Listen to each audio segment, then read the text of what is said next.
কবরের পাশ দিয়ে একদিন যাচ্ছেন, এমন তো অবস্থায় সাহাবায়ে কেরাম রাদিয়াল্লাহু আনহুম আজমাইনদেরকে বললেন, সাহাবীরা রে, এখানে দুইটা কবরে আযাব হয়। একটা কবরে আযাব হয় এই জন্য, এই লোকটা চুগল করছিল, এই লোকটা একজনের কথা আরেকজনকে লাগাই দিত, একজনের দোষ আরেকজনের কাছে গিয়ে বলতো, এরকম ভাবে চুগলখুরি করার কারণে তার কবরে আযাব হয়। আরেকটা কবরে আযাব হয় বাউল, আল বাউলু, বাউল শিল্পী কয় না, বাউল শিল্পী মানে, বাউল শিল্পী মানে পেশাব শিল্পী। বাউলুর অর্থ হইল পেশাব।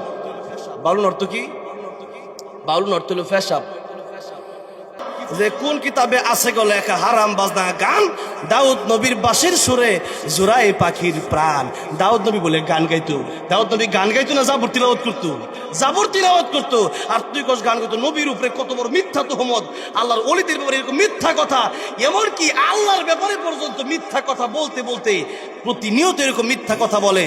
এখন এই বাউলদেরকে যদি শাস্তি না দেওয়া হয়, আগামীর বাউলগুলোও ঠিক হবে না। এই জন্য এমন শাস্তির ব্যবস্থা করা হোক যাতে করে আগামীর বাউলগুলো ঠিক হয়ে যায়। জোরে কোন ঠিক না বেঠিক?